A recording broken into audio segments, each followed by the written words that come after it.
Hi, my name is Carl Pearson, and this video is entitled, my longest title, Why Two Voting Blocs Accepted Increased Poverty, Reduced Healthcare and Life Expectancy, and trillion-dollar looting by the 1%. I'm a Harvard lawyer and saw that my efforts in court to achieve change were getting nowhere. So I got into politics the wrong way, by starting near the top of various third parties. This was a mistake. I probably should have stayed in one of the two major political parties and worked my way up. I started out doing it this way more than 50 years ago by being active and in the campaigns of candidates from major parties. But I gave it up to concentrate on the practice of law. In my recent activities with third parties, I was the candidate, or tried to become the candidate, for New York Attorney General 5 times. I recognized and publicized that the New York Attorney General is the second or possibly the most powerful elected official in the United States, for reasons that need another video to explain. I was a third-party candidate for New York City mayor, and in 2012 I was one of 4 persons seeking the Libertarian Party nomination for President of the United States. The Libertarian Party is the 3rd largest political party in the United States, and its candidate and/or the Green Party candidate could affect the outcome of any presidential election. I knew in each case that I had no chance to win, but I was hoping to have some of my ideas adopted by the candidates who would win the elections. But I didn't see this actually taking place, with very minor exceptions. I'm telling you this to let you know that I have been involved as a candidate in very high-level politics, so that you may be more receptive to what I have concluded. Here are my observations and conclusions. 1. There is a large number of voters who are primarily interested in making abortions illegal, and they vote to ban abortions, not caring that this vote may deprive them of medical coverage or make them more impoverished than they now are. 2. These anti-abortion voters do not make in total any significant contribution to the money that is made available to promote the anti-abortion candidates.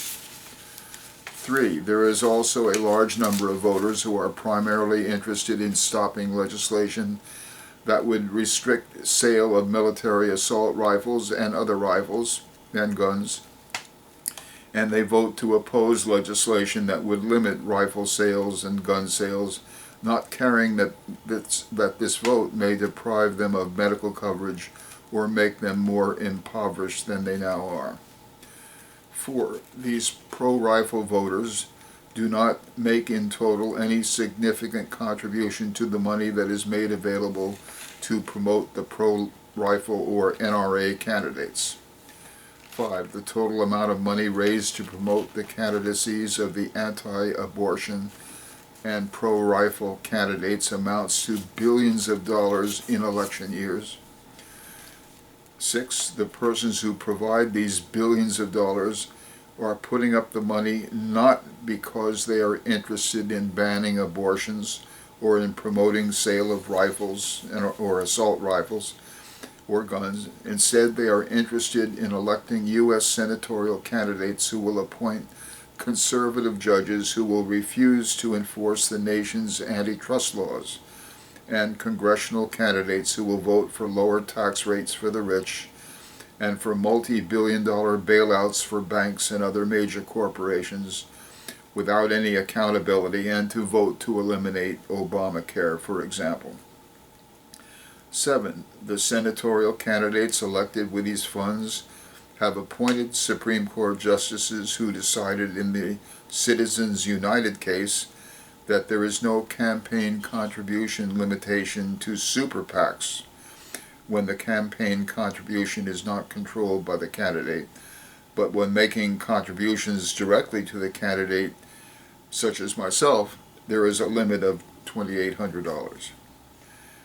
In other words, a super PAC can have a donation of $10 trillion and I as a candidate can only have $2,800.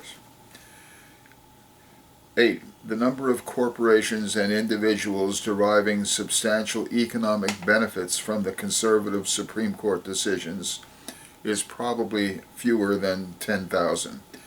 And they need 32 million other voters to elect the candidates who will give away the nation's assets to these 10,000 super-rich persons, further impoverish the voters seeking to abolish abortions, and to allow sales of assault rifles, both of which they obtain at untold cost to themselves and the rest of the 99%.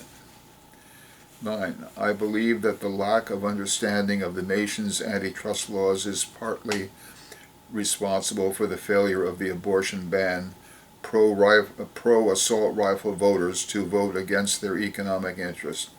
But then why would the candidates elected with campaign contributions from the super rich want to have high schools teach anything about antitrust laws? For those who don't understand the point I'm making, perhaps the wealthy contributors have truly succeeded. 10. The two voting groups, pro-weapons and anti-abortions, had to be taught over the years at considerable expense to seek their two goals in a political bargain that required them to become more impoverished and to have reduced or no health care coverage for themselves and their families and shortened life expectancies as a result. This is my opinion because I don't have the facts to prove this, but it is the only thing that makes sense. 40% of the country has to be taught to support political policies that cost them their health, lives, and economic well-being, and perhaps this has occurred through the broadcast media, which in 1987 no longer was required by the FCC, that is the Federal Communications Commission, through the Fairness Doctrine, to have honest, equitable, and balanced presentation of controversial issues of public importance. 11. Wikipedia states, as to the FCC's former Fairness Doctrine, the demise of this FCC rule has been considered by some to be a contributing factor for the rising level of party polarization in the United States. Wikipedia also states the Fairness Doctrine of the United States Federal Communications Commission, introduced in 1949, was a policy that required the holders of broadcast licenses to both present controversial issues of public importance and to do so in a manner that was, in the FCC's view, honest, equitable, and balanced. The FCC eliminated this policy in 1987. The Fairness Doctrine has two basic elements. It required broadcasters to devote some of their airtime to discussing controversial matters of public interest, and to air contrasting views regarding those matters. Stations were given wide latitude as to how to provide contrasting views. It could be done through news segments, public affairs shows, or editorials. The doctrine did not require equal time for opposing views, but required that contrasting viewpoints be presented. And that's the end of the quote.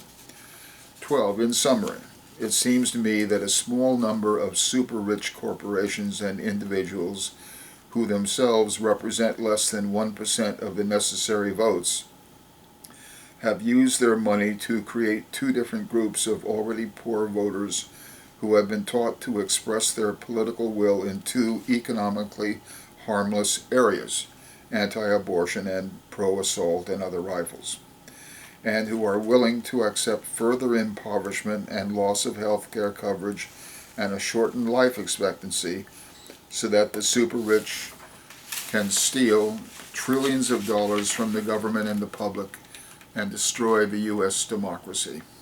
Well, I've said what I wanted to say, and I'll be back soon with my next video.